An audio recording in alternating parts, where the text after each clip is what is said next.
Hello everyone, thank you for being here again. Welcome to the second day of this course called What is Bitcoin Halving Special. And I'm very happy that you are here and that you continue with me. Yesterday we discussed the main characteristics of Bitcoin and what makes it very different from other forms of money. And for many people it's hard to believe that you can send encrypted bitcoins over a shortwave radio via satellite or on a postcard, but it's actually possible. Okay, so here is today's agenda. We will have a short introduction, and then how blockchain works, then how mining works, Bitcoin wallets, different type of wallets, and we will look into bitcoin.org, which is the main website. Be aware of, bitcoin.com is not the official website, let's say, if there is any something like that, like official thing. But please, before starting, you can just confirm that the audio is okay and you can see the screen and everything. Maybe you just click on like it. I like it. Please like, and if you haven't subscribed, please do it as well. And then or confirm, send a message saying that the audio is okay, please.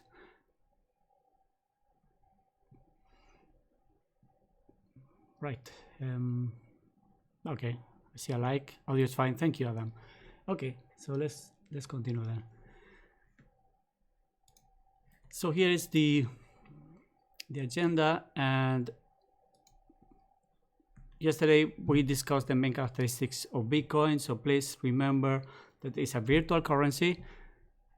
It is open, it's decentralized, portable, borderless, permissionless, resistant to censorship, impossible to stop, or very, very, very difficult, pseudonymous, and transparent.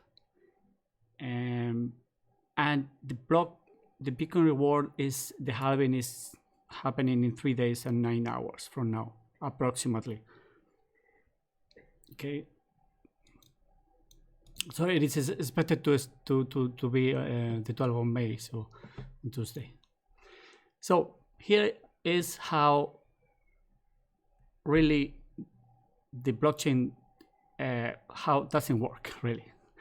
So I just want to tell you this. I want to show you this because there are many infographics that are not very well, they're made by people who are not very well informed, and they have the best intentions, but they don't have the knowledge, and they need to produce some kind of a graphic or image, and then they come up with something similar to this. This is not how it works, okay? So I found many of them. When you search for on Google Images, for example, for blockchain, how it works or something like that, you will see many like this. So the main error is this one here, okay? So it's taken into account, like if Alice wants to send to Ben a transaction, send money, they cannot create a block, and this is not how it works, okay? So please stay aware, be aware of this. This is wrong, okay? I took this one as well. This is that was wrong as well, but I changed it. I changed few things here. I modified the text. I changed the order, and it's more or less now is correct, but still is not 100% accurate, okay? But pretty much it's like A wants to send to B, then the block is broadcast to every party of the network. That's correct. But this was, I believe that was the third or the fourth, okay? So anyway, and then when this happens, when the message is broadcast, before that obviously is signed by A, who is sending the money using the private key. And number three, those in the internet approve the transaction is valid. That means that every node on the network, and for a node will be like a computer with the blockchain, and with the software running, which is checking every single transaction and block, they will validate the transaction, looking at if it's properly signed by the owner of that, say, Bitcoin. And then the transaction enters the mempool. So if it's accepted, it goes into the mempool, and which is like a waiting place, and basically is waiting for the miners to add this transaction together with others into the next block. So the miners create a candidate block, which is they kind of preparing themselves for, in case they find the block, they prepare this list of transactions. And if they are lucky enough to find the block, the solution for the block, then the winning miner broadcast the message and broadcast the next block. And this is accepted, so it's included into the blockchain. So it will be the last block for the time being. And obviously, officially speaking, it will be confirmed the transaction. So B will be the new owner of that coin. That's, yeah, like it's an overview of how it works. This is more accurate. So someone requests or creates a transaction. The request transaction is broadcast to the peer-to-peer network consisting of computers known as a node. So it's just a computer running a software. Think about, it's similar to BitTorrent. BitTorrent network is a peer-to-peer network, and say you share a file. This file it becomes available for the entire network. So you broadcast the information of that file is available, and so others can see that and can start downloading it. When they do, they also share this portion of file that they own or they have on their own hard drive, because they have downloaded it from you. So one person sharing the file will after a while there will be more seeds or more people, more computers sharing the same file or portion of the file. So other computers will be able to download the file not only from the initial computer but from any computer that have it. So it's very, very similar in that regards. So that spreads the information spread across the network using this system. Similar system. It's a peer-to-peer and broadcasting to the network. And there is a validation. So the network of nodes validate. So each one of them will validate the transaction following the rules of the software. If for some reason they don't meet the requirements, it's rejected. So it would be like, it can be like a toxic or bad block.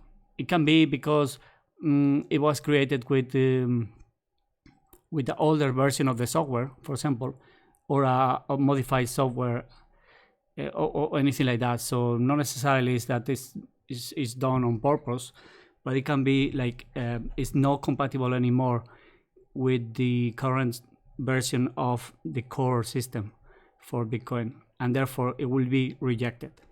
It's like somewhat like spam. So if it's verified, then, well, if it's verified, it goes into the mempool, and combined with other transactions will go eventually to a block. And this is what the new block is then added to the existing blockchain in a way that is permanent and unalterable. So this, I just put this square, orange square, because this is what mining does pretty much. So the miners do this, so they keep the security very strong of the network. So the electricity cost and all the costs involved on mining is related to the security. So if no one is mining, it's easy to add new blocks to the network, and we'll see a way to do that. We'll see a 51% attack, and we'll explain what it does. But yeah, here is mining, okay, and we will see it today, okay, and then the transaction will be complete and is already confirmed, since it's already on the network, on the blockchain. Now, before that, the transaction is already kind of complete, because it's not yet on the blockchain, but it's approved by the nodes, which means that eventually it will go into the blockchain. But if the mempool is full, if it's full of, let's say, there are many transactions waiting to be added to the block, then it can take time, and to the point that if it takes way too long, then it can be lost, so it will never happen. So if it's sending A to B, B will never receive the coin, and A will eventually have it back. And there's a way to solve this, by the way, is when usually this happens because you offer very little, the minimum fee. Let's say you can offer 1 satoshi per byte when you send the transaction, and maybe it's not enough because the network is very busy. What you can do, you could create a new transaction, which will be called child transaction. And what you can do with that transaction is increase the fee. So add more extra fees, pay more money for this, and kind of push the transaction into the blockchain. So there's a way to do that. It's kind of complicated, and to be honest, I have to do it only once in my life.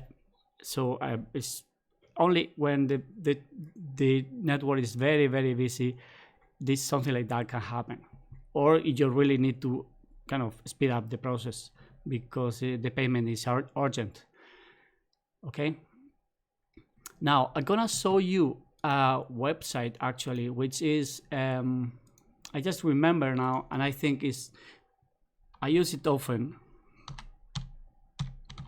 because I like it, the way you can explain how these blocks are created and so on, and how often are. And so this website is called txstreet.com. TX is for transaction, street.com. And it's kind of also a comparison between Bitcoin Cash and Bitcoin itself, like the proper Bitcoin. So here we have, it's very busy times. I just can see it by the mempool size. Here, mempool size, and it's an unusually high number. Very high. Okay. And why? Well, my guess is because Bitcoin has been in 10K last night and a few minutes ago as well. It's nearly there. You can see here 9,972 right now, and this is in Binance exchange. There are other exchanges, and we'll talk a little bit about price as well, since yesterday you asked me, guys, and because it's important as well to see this and this and this. Okay, but we'll talk about this. But let's go back to the website. Here we have busy Bitcoin, the VAS. That will be like a block. That will be the next block. This is the candidate block, let's say, in quote. And you can see that, yeah, you have SegWit luggage, which SegWit is a technology that was implemented like 2 or 3 years ago, and is not fully, as you can see, it's not necessarily needs to be full, but not everybody uses SegWit. This is about the wallet. Depending on the wallet you use, you will and the address you have, you will be using SegWit or not. If you use SegWit, you spend less money in transactions, and also you free up space in the main bus. Okay, here we have a new block right now. You can see this block created, and because it's created, it goes. And a new block will be coming here, and it will start filling. This kind of people here is transactions, and the bigger ones is because it's more money.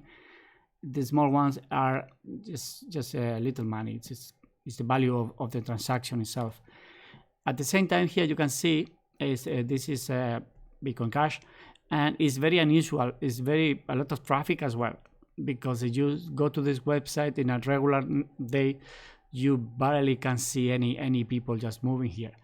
So, and you see several buses because the size of the blocks in Bitcoin Cash is way bigger. Okay, they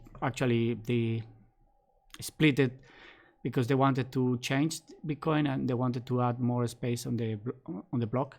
So the block size initially was changed, modified from 1 meg to 8 megs, and then they made it bigger, even bigger. But initially it was just they wanted 8 megs instead of 1. So let's say one bus will be 1 meg. Here is 1, 2, 3, and more, because you can zoom in and out, so you can make it. You can see more and more and more, and you will see here in Bitcoin more and more people coming, waiting for the bus. Here it's just a few people, and the first bus, which is 1 meg, is barely full. I mean, it's not full. It's just there's nobody there. 1 second, please.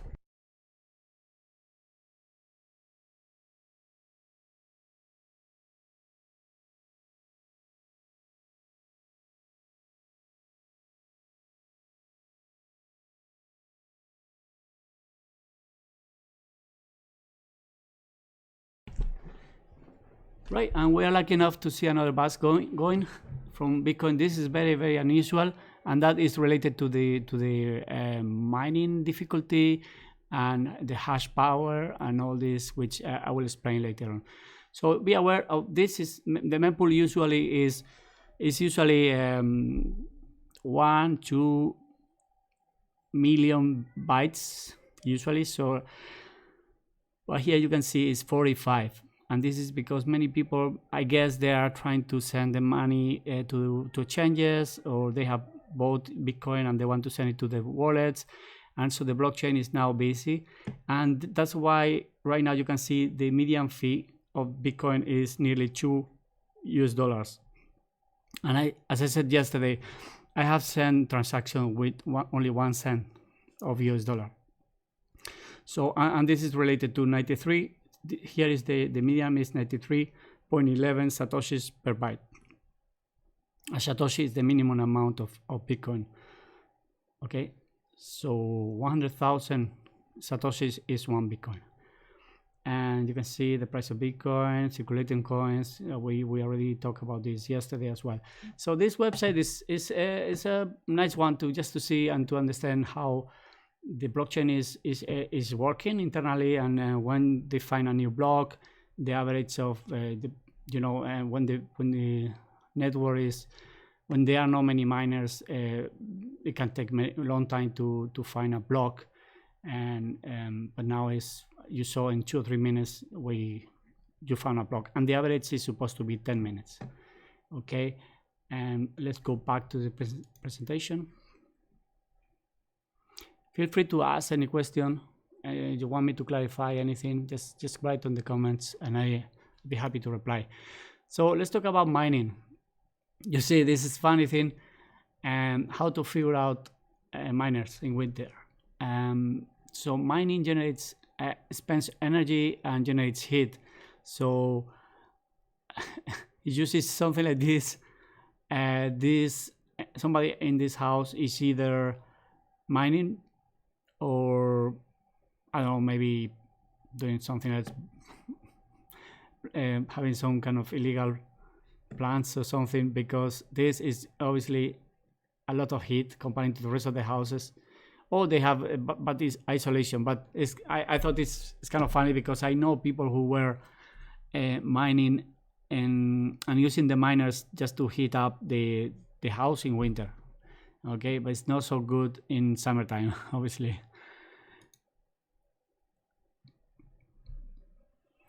So mining is the process of adding transaction records to the public ledger called blockchain. Okay, as simple as that. How it works, nodes refer to the blockchain to distinguish legitimate Bitcoin transaction from attempts to respend coins that have already been spent elsewhere.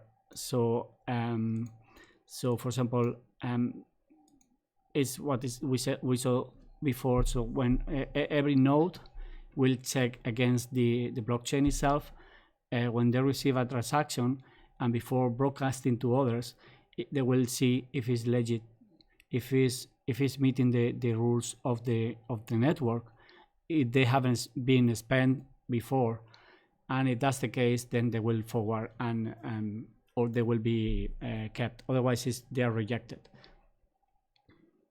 And mining is intentionally designed to be resource intensive. So one of the criticism of mining is that they spend a lot of energy, but there is a reason behind. The reason is, if it wasn't the case, it would be very easy to take over the network, and the network wouldn't be so safe or secure. And obviously that's not good for money, for value. So you want to have it safe, very, very safe and reliable. And keep in mind that this Bitcoin thing is 24/7 and has been 11 years that way. So we'll explain more about this. It is also difficult, and also the difficulty or the difficulty system, which also is coming later on, is related to find, sorry, I don't know what I did, to find blocks every 10 minutes as an average. And individual blocks must contain proof of work to be considered valid. And this is another thing. They need to be able to prove that they have been working hard, they have spent resources to come up with the block. And so any way to cheat is not permitted. So therefore,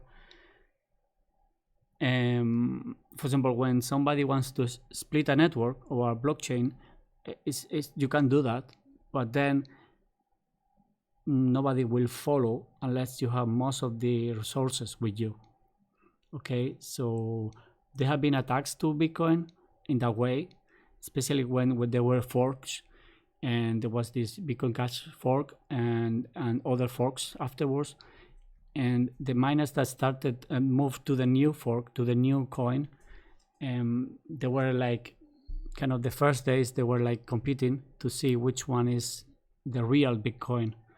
And the real Bitcoin was the one that had the most resources and miners behind.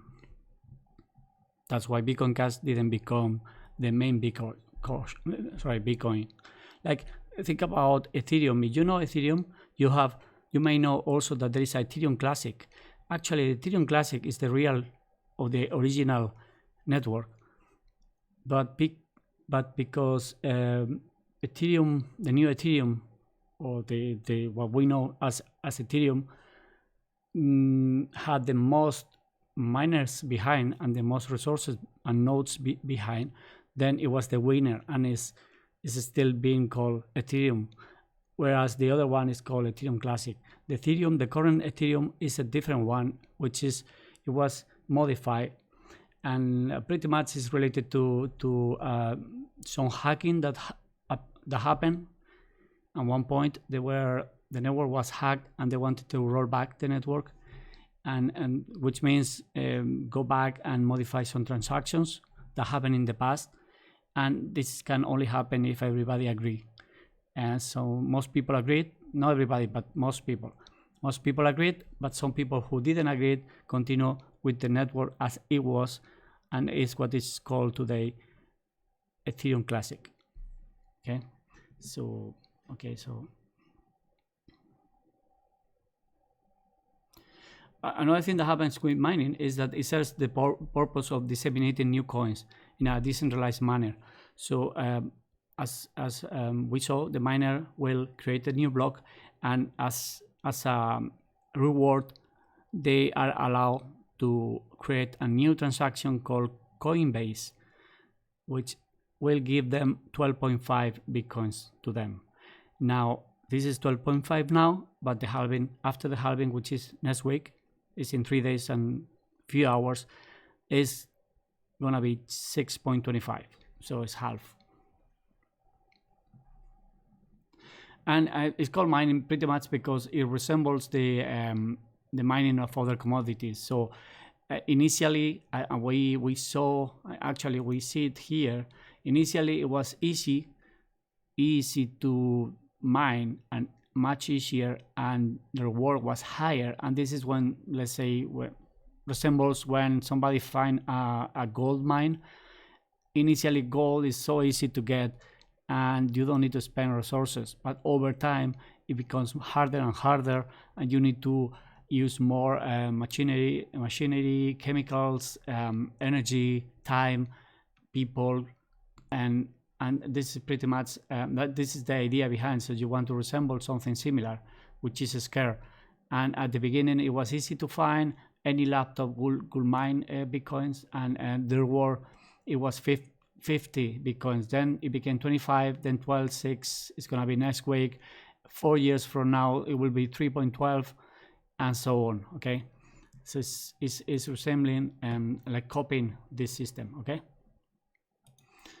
and a little bit more technical, but I'm gonna be very quick. So first, the miner, what they do is they compile some data related to the hash of the last block. This is always what they need. The block of the new transaction. So they say the candidate block and plus a random number, and they calculate. This is the input they use to calculate, to perform this cryptographic calculation, and the output is compared to the expected pattern. Sorry, and if it meets the requirements, yes, block solved and win the prize. If it's no, just guess again.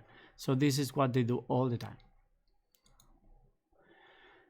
So the profit itself about mining, I'll be quick here, is very complex and is related to how difficult is the process itself. So difficulty, the price of the currency, obviously. So Bitcoin right now is nearly 10,000 US dollars, but let's say 1 month ago it was 4,000.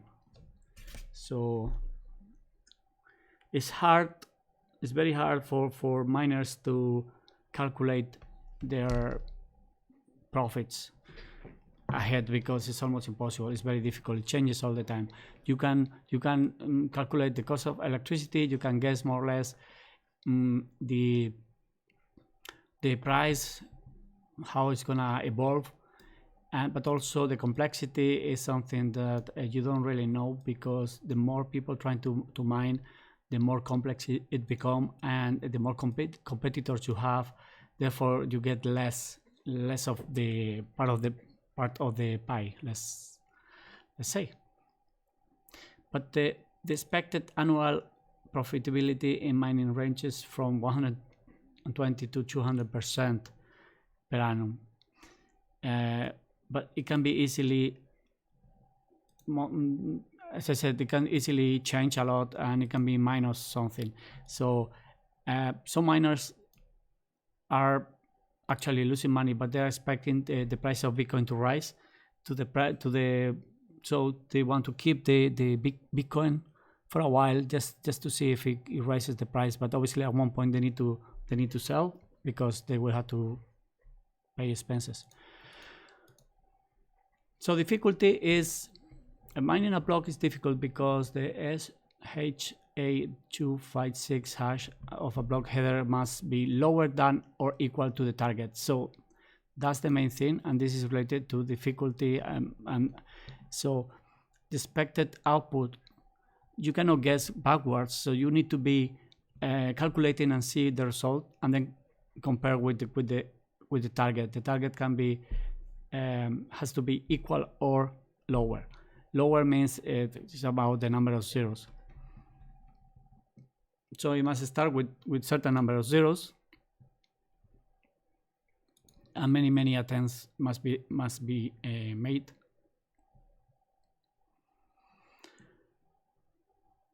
Well, it's when there is a number in difficulty is related to the comparison between the current difficulty and the easiest that it can be. So when you see what is the difficulty right now, and you see a figure there on the system, you can Google it and you will see the number, and that's the comparison. So it's how many times more difficult is comparing to the easiest way. And this rate is recalculated every 2016 blocks, which is nearly 2 weeks. Personally, I believe it's too much, and we found times where we really needed a quicker recalculation. For example, when I mentioned before the halving the fork that Bitcoin have, and with Bitcoin Cash, and for a while it was very hard to mine a block because there were many miners were mining Bitcoin Cash. Why? Because Bitcoin Cash also difficulty was not adjusting until this amount of blocks, because they were using some obviously common code, which this has been changed, by the way, now. But the Bitcoin Cash, these 2016 blocks, it was supposed to be in 2 weeks, and it happened in just a few days, because many people took advantage of that and started mining Bitcoin Cash. Whereas at the same time, and it's complicated, but let's say at the beginning nobody wanted to mine Bitcoin Cash, only the subsidized miners. But then and because of that, when the difficulty recalculated, it dropped a lot in Bitcoin Cash, and therefore many miners from Bitcoin moved to Bitcoin Cash because the difficulty was so low that you could mine many blocks very quickly. Okay, but that means that they moved from Bitcoin network, and Bitcoin network also was affected by being very difficult for the amount of miners that they were still in the network. So okay, maybe this is maybe too much, don't need to know, don't need to understand, but that can be too much at times. For example, now, if you see now, because there is a price rise and there is a lot of blocks to be made, because this equals to 45 blocks, so there is about 45,000 times the amount of transactions you can fit in one of these block.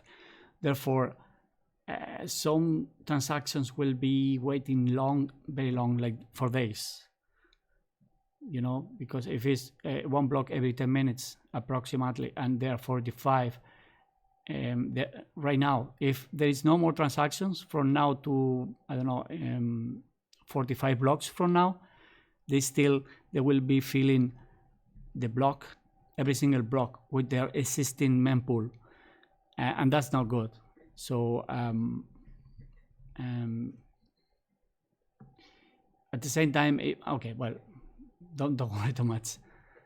It's just to think about that. I would say ideally there will be like 2, 3, 4 days recalculation, maximum 1 week, but not 2 weeks. Probably 2 weeks is way too much. For example, after the halving, many miners will maybe drop, and they will not want to keep mining, because also now the difficulty is supposed to rise, because there is a lot of competition right now in mining, and they are not even meeting the 10 minutes target, is even less. Therefore, if that happens after the halving, the reward goes into half, and some miners will not be mining anymore. That means the hash rate will drop, and it will take more than 2 weeks to adjust, just because the blocks will be created not every 10 minutes, maybe every 20 minutes as an average. Well, let's see how many people drop, how many miners drop, because again, it's also related to the price. If the price keeps going up, maybe the miners will keep mining. So it's something to think about.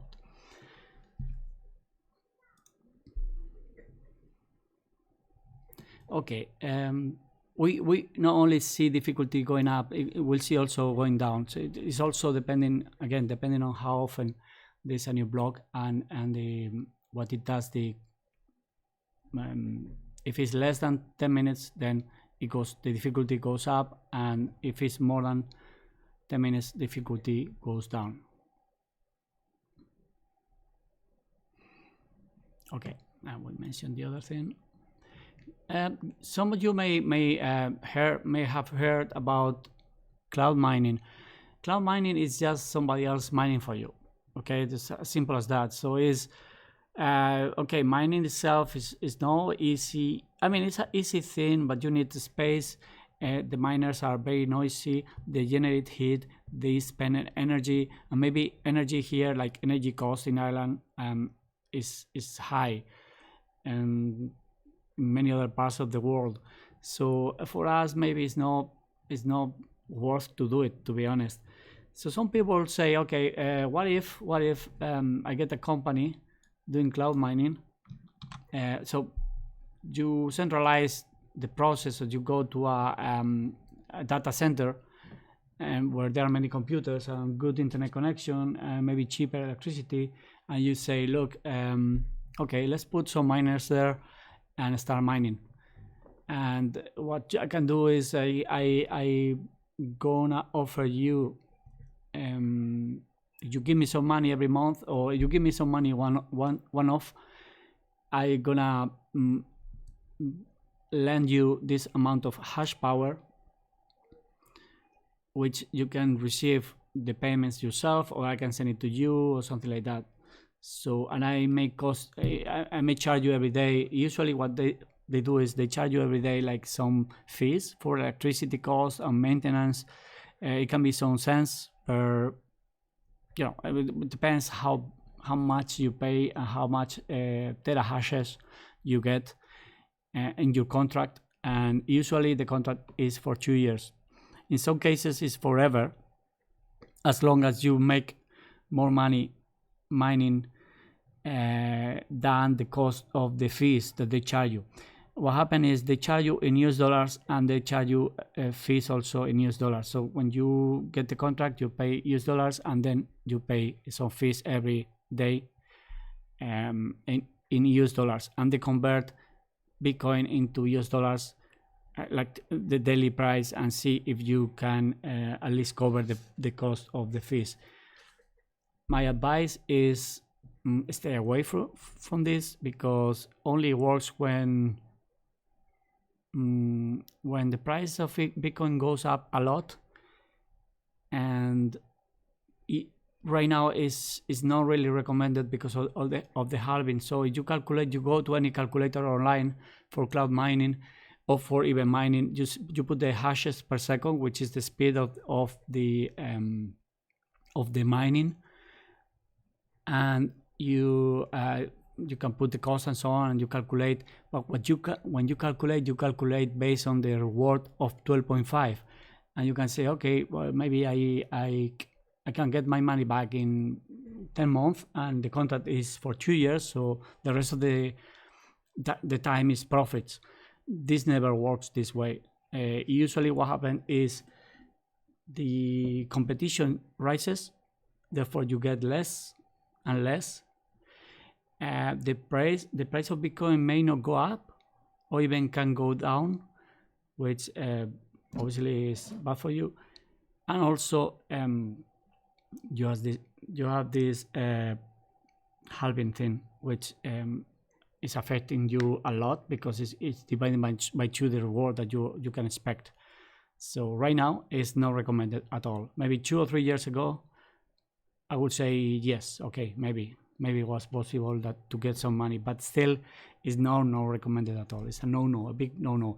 Actually, mining itself is not recommended unless you want to just learn. It's for learning, it's really good, and because you will learn a lot, but that's it. Okay.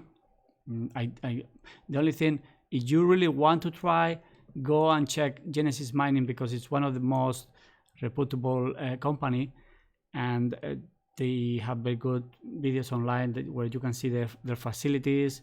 They are in Iceland, and they also mine other cryptocurrencies. And if you want to just try, have a look, and yeah, you can just, I recommend you only this company. And I have nothing, I'm not related with them whatsoever, but I recommend them. Now pooling and 51% attack. Pooling is just grouping miners. So if you are a miner, you don't want to mine on your own nowadays because the difficulty is so high that you may be just spending energy, time, infrastructure, everything for nothing. You may get, it's almost impossible to get a block on your own, like to find the solution to a block.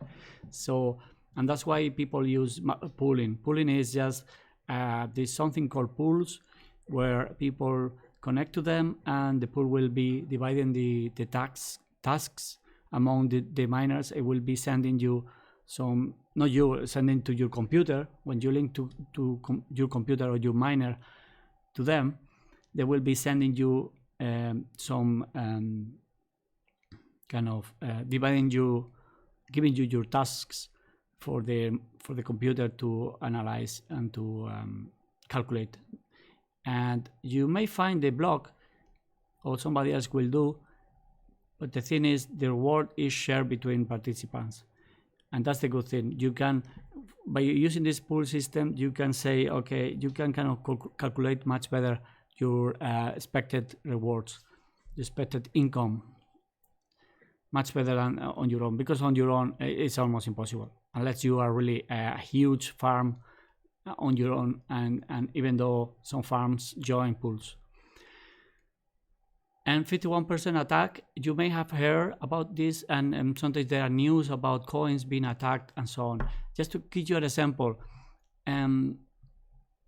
some time ago Bitcoin Cash was attacked.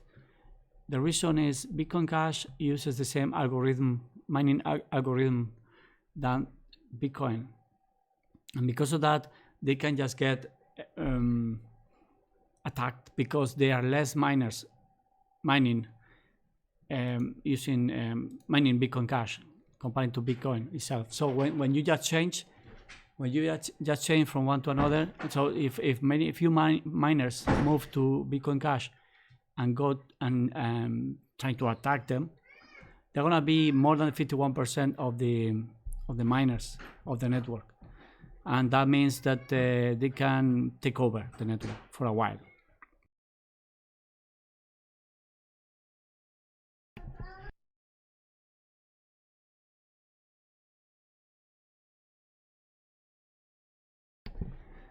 So, okay, I just giving you maybe too much information regarding this, but it's just to let you know that the network of Bitcoin is safer than any other network by far, including obviously Ethereum, but Bitcoin Cash very much, because Bitcoin Cash is not, look, attacking 1 hour Bitcoin Cash, having more than 51% resources or mining, it costs $10,000.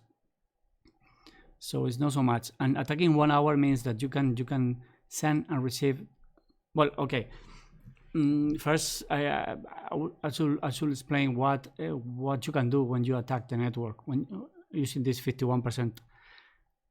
And what you can do is this: you could invalidate valid transactions and double spend funds.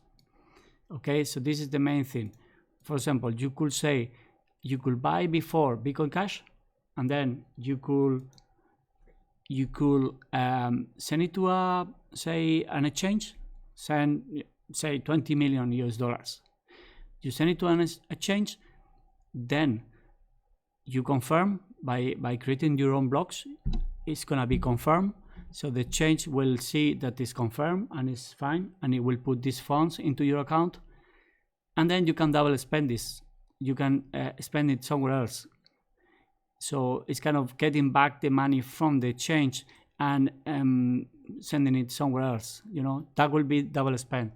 So you can do that because you have your private key and you can sign transactions. So you cannot take money from anybody on the network. You can only double spend your own funds, okay? Now, you could invalidate valid transactions, or you could slow down or stop, freeze transactions. So you can cherry pick transactions from the memory pool, mempool, and just don't put it into your blockchain, because you are creating the new blocks. But you know, and that can be like stopping the network. And okay, there may be a use case for that, but in Bitcoin this cannot happen, because to put 51% of the mining power, agreeing on doing something like that is nearly impossible. And okay, just something coming from my mind. You see here that the reward will be dropping a lot, and people, miner get the fees and get also these new Bitcoins. So it's expected to, at this point in this area, there will be, it's no worth, it won't be worth anymore to mine for some people. But some other people say, well, the fees will be enough. I'm not sure, but my point is, most companies involved in Bitcoin, like banks, central banks, governments, and big private entities, institutions, will be mining just to keep the network safe. Not for the rewards, it will be to keep the network safe. And that's what I think is going to happen in the future. No.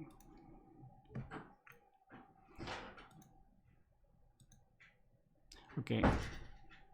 So there are other ways to mine, let's say.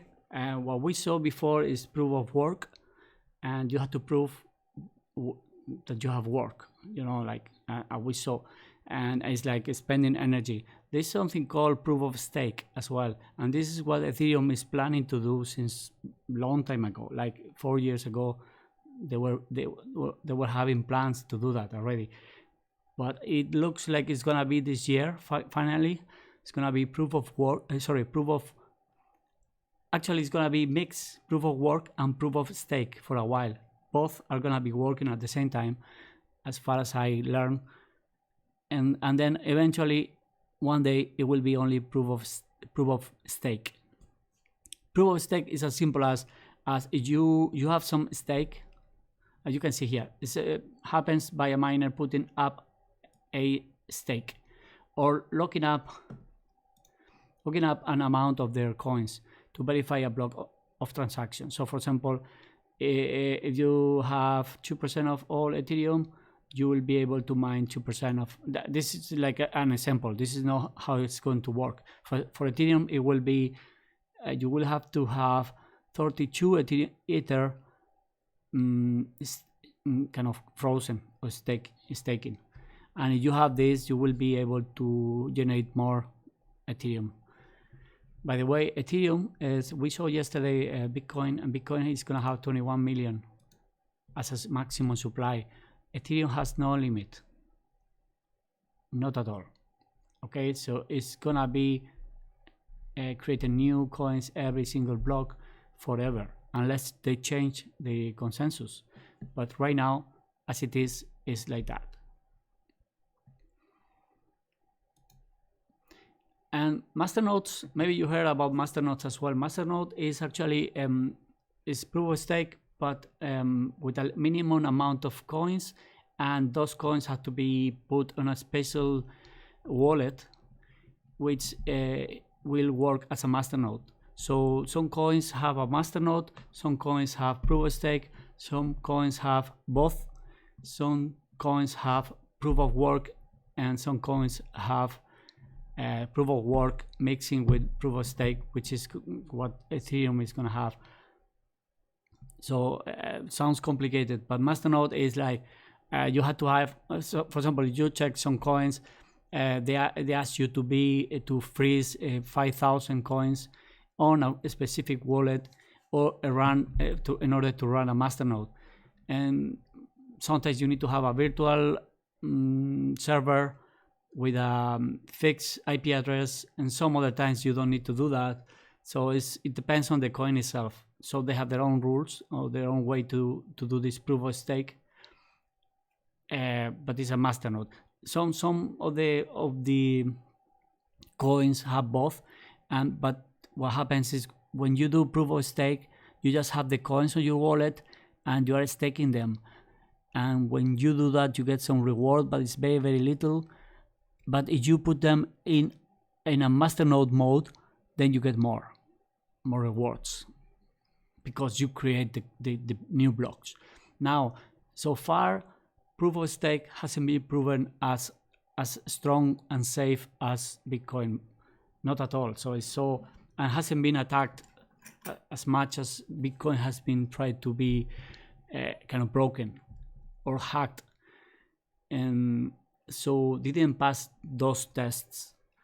They haven't been like 11 years, so they haven't proved themselves. By this, I think this month Cardano is gonna release their own proof of stake system, which is already there, but they kind of they're gonna move to another higher level, which is that you're gonna be able to also stake your coins, and so it's proof of stake, and it's meant to be as safe as Bitcoin or even safer, according to them, obviously.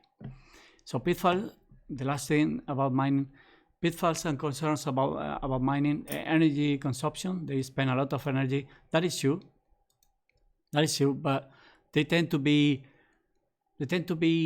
going to the cheapest places or to reuse or to use electricity that otherwise was going to be lost or unused. For example, they go they can start mining in places where nobody else. There are some resources to generate electricity, but there are no infrastructure to bring this electricity to cities or to places where this electricity can be used.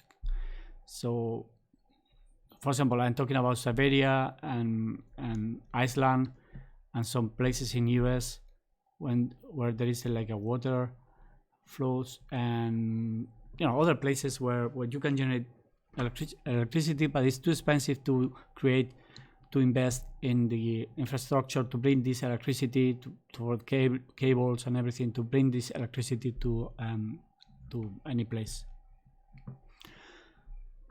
Centralization. Some people say, well, just mining is very centralized because there are a lot of miners in China, and somewhat is true. But again, there's not only miners in China, there are in many other places in the world. And security, but okay. And the second point is no longer an issue, but it was in 2017-18.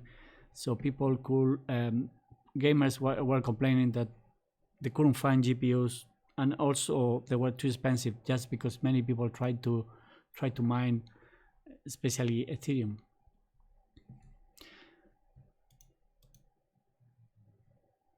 Okay, let's talk about wallets. Any questions so far, guys? Can you hit like, please? Okay, if you haven't done it, I will appreciate that. So we just starting with the channel, and it's only live videos, and which it's not very visible for the searching. Even when I look for my channel, I find anything but the channel itself. So we are in the lower part of the searching. Okay, so wallets, Bitcoin wallets. There is several type of wallets. Okay, so it's like the most common one, the one that is most of the time free and easy to do and very quick, is the software wallet. Okay, a software wallet will be just some software that you install. So there's two different ones. There's the full node, which is the one that downloads the entire blockchain on your system, on your hard drive. and the light wallet. The light wallet is not downloading the entire blockchain. Sometimes they only download the headers, or not even that. So they rely on a third party to check the integrity of to check, to update itself, to see if you receive a transaction, or when you send a transaction is through these other node, full nodes that they connect to get the information. Okay, so it's let's say like a graphic user interface with a little bit more information, but it still have the private key, and it can sign transaction, but it doesn't hold the entire blockchain on the device. That's good for mobile phones, for example. It's with limited space.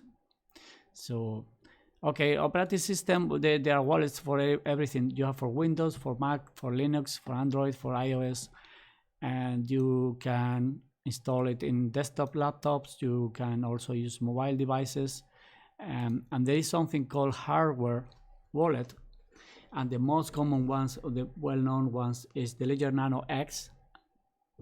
There's another version of Ledger. They have other devices, but the Ledger Nano X, because it's a value, the price is low, and it's very popular. And the Trezor. The good thing about Trezor is it's open source, and you can make your own. So all the data is available publicly, and you can make your own, as I said. And with Ledger Nano, it's proprietary information, so you don't know exactly how it works, and there's no public information of for analyzing the hardware device itself. On the other hand, the Trezor it can be hacked, but it's only when people can access physically to the Trezor, and you have to pretty much destroy it just to get the private keys from it. So you have to access to a chip, and then connect it to a reader, and then you can get it from there. But it's very difficult anyway. So it's considered very, very safe. And so the safest wallets will be these two. Okay, so it's like a USB device. You connect it to your PC, or to even the mobile phone, and using a wallet, a software wallet, or a website, you can you enter a PIN on the device, and you are kind of allowing a transaction to happen. But the private key will never leave your hardware device. So even if the computer has a virus, this virus will never be able to get the private key, steal the private key. Now, it's something called Paper Wallet, which is a place where you can, it's a Java software, or you can also generate, go to a website and generate a paper wallet. And because the funny thing is that when you generate an address, it's actually not necessarily you need to tell anybody, or you don't broadcast this address. You are randomly creating one. And the only way that it becomes available to the blockchain and to the network is when you receive a transaction, when you receive some money. Or you do, well, usually is when, or maybe you can sign a transaction as well, but no, not really. You need to have some funds. You need to have some satoshis to do anything else. So when you receive money, then there will be a record on the blockchain linked to your address, okay? And not before that. And multi-coin wallets are kind of common nowadays as well, and there is a few of them. Be careful with them, because sometimes they charge you a lot in fees, or they don't allow you to change the fees, to adjust the fees, and this is a big deal. This is a big problem, because sometimes they can just pay too much for transactions, and you have no choice. When you have your coins with them, unless you move the private key to another place, then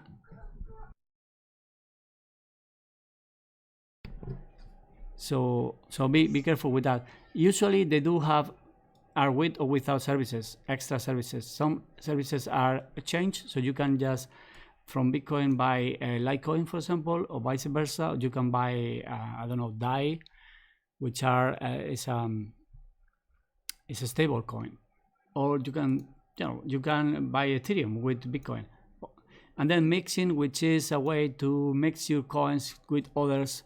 So it's about to make it more anonymous transactions. And Bitcoin.org, let's go here because I want to show you. Look, another block living, but still very, very high, 45. So let's see this place, Bitcoin.org. Let's go there. Sorry. Here, oh, what is that? So when you open this website for the first time, you have these options. But I just want to show you the wallets that they recommend. So I wouldn't go anywhere else. I will go only here because it's kind of, let's say, the official website of Bitcoin. Skip helper for me, but you can go next and ask answer some questions, and they will find the best wallet for you. But then if you skip that, you can say, okay, I want desktop wallet, and this is all they have, or they have the link to the right place to download it. And this is the official one, Bitcoin Core. Okay, that will be a full node. But you can say, okay, I want a full node. I want to download the entire blockchain. Or what is a full node? Okay, here they explain it to you. Okay, so that's good as well. You can read an explanation of what means this. So full node, you see there are 3 of them. So 3 of them will have a full node. But you can see which is good, acceptable, caution, or neutral. So caution environment, okay, don't know why. So only 2-factor authentication, you have Electrum. So you can say hardware. I'm gonna use a hardware wallet, so I want the software that comes with. So Ledger Nano S, Trezor 1, you see, and you can say no, it's just web. I just want a web wallet. There's one called Coin, you see, but Windows one, there are many of them. And if I had to recommend one for a Windows computer or any other device, is this one, Electrum. It's simple. It's you don't need to download the entire blockchain. It's a pro and con, but it depends. If you have a SSD drive with limited space, maybe you want this, okay? And it's kind of safe in general. But I will, if you can go into Linux, do Electrum as well. Wasabi is one of these mixing wallets that we talked about earlier, and we are nearly one hour already. So here it's a picture of the Nano X, and you can see there's a little screen, but it looks like a USB stick. Here's a picture of Electrum, an old version of Electrum. Now it looks a little bit better, but you can see there are some tabs, and you can sign transactions as well. You click on tools and you will see some options like signing transactions or messages. Sorry, transactions is always, and you can have several addresses, not only one. So you can receive you can get an address for every single transaction, which is much better than using always the same one. And here you have a paper wallet, and you have this Bitcoin address. This is public, and this is your private key. So this is what you need to keep away from anyone. So you take a picture of this. With this, people can steal your money, so they can take your money easily, very, very easily. Okay. So, and last thing, homework for you. And if you have time, you have 1 hour and 40 minutes and nothing to do this weekend, maybe, or today, 1 hour 40 minutes of watching this video of this guy who is the creator of the book, The Bitcoin Standard. It's a book that I strongly recommend you to read. and it's actually the one I'm reading it right now. And this is the book presentation in Vienna, Austria. Okay, so here's the link. You just search for this guy or the Bitcoin standard book presentation, something like that. You will find it very quickly. Okay, and guys, if you have any question, feel free to ask. And if not, we're gonna just go and enjoy the weekend because it's Friday. So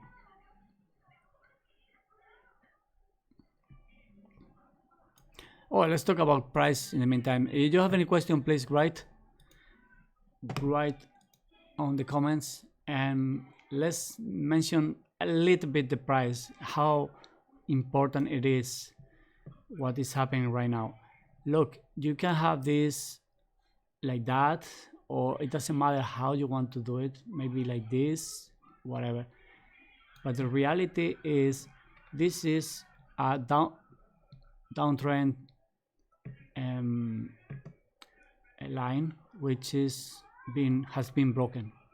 So last night, finally, it took a while to see here. Okay, you will see that there were tries to go through this, and finally last night was broken. This is daily, so the daily candles, and you can see that last night or yesterday was broken. And also this resistance box, which is it's kind of between 10,000 to 11,000 more or less.